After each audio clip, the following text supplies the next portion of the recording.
All right. So tonight was the March 22nd edition of AEW Dynamite. Overall, this was a pretty solid show from AEW. I know the main event was crazy. We'll talk about it. But I know we kicked the show off with a six-man tag team match play. We had Orange Cassidy, Darby Allin, and Sting taking on the Butcher, the Blade, and Kip Sabian. And yeah, this was not a bad six-man tag team match by any means. You know, we saw Sting, Darby Allin, and Orange Cassidy get the win here. I thought this was a really nice way to open up the show. And, you know, it was one of those matches where, well, the baby faces get the win over the heels in a multi-man tag team match. So pretty good start to the show. Definitely get fans hot and ready for the rest of the night as we headed into the card. And then next after that, we had another tag team match. This time we had the AEW World Tag Team Championship match. The Guns defending their titles against Top Flight. Top Flight pretty much doing everything they can to win in what was a solid match, I thought, for the most part. But it wasn't enough to defeat the Guns. The Guns actually won with a shatter machine. Obviously, I wonder whose finishing move could that be.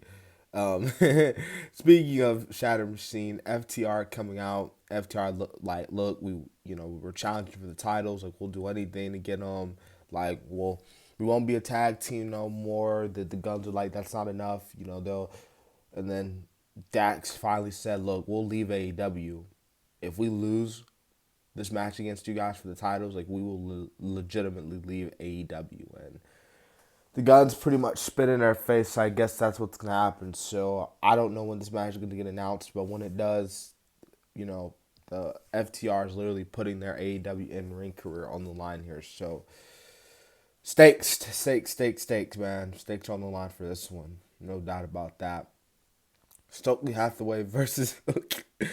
This was something, man. Freaking Stokely Hathaway try. Oh my lord, this dude was trying to come up with every excuse in the book. It was kind of funny trying to see him all week, trying to stay away from Hook, trying to. Clearly, he don't want no part of Hook. I mean, I don't blame him. If I was in his shoes, I would have been like, bro, hey, I'm injured, so he's trying to use every excuse in the book. Hook just straight up dominated this man, and he got the win, and rightfully so. But this was just a straight up squash in a good way. You know what I'm saying? Like, cause Hook was just going in on this dude.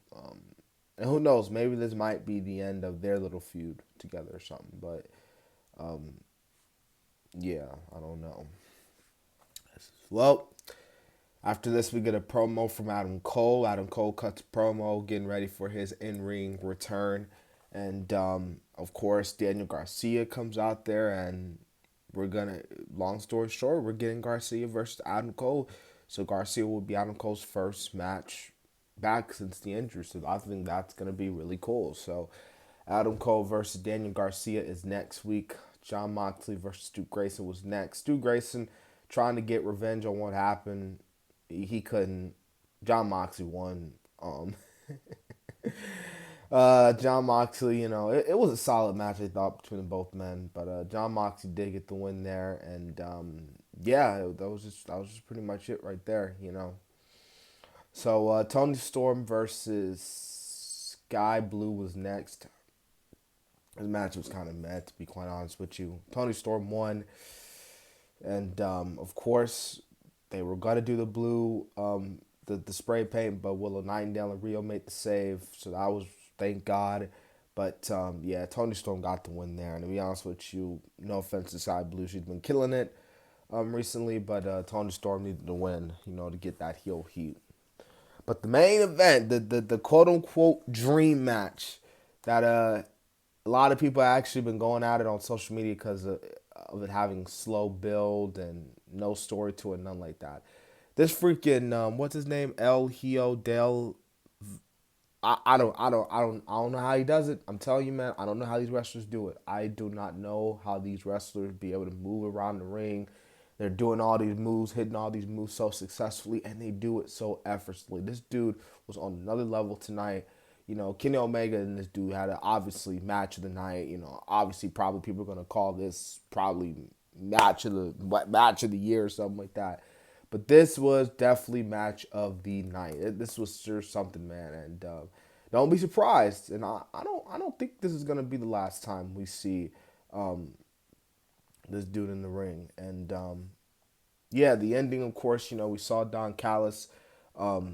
No, we saw the Elite getting jumped by the BCC, and then the attack continues. The ambulance pulls in, driven by Adam Page. He comes down to the ring. The BCC walk away. Don Callis tries to get involved. He tries to pull Page, and then he throws himself at the mat and pretends that Page attacked him. Which so again that the drama is still ensuing with these guys, and obviously Kenny walking away like, bro, look, what are you doing? Like, that's my guy. Like, what are you doing? So interesting ending to Dynamite, and it continues. The drama continues, but the match was definitely really good as expected, and overall, this was a solid episode of AEW Dynamite. I hope you guys enjoyed this review. This has been the Kid DC Wrestling. Continue to like, comment, and subscribe. And so, yeah.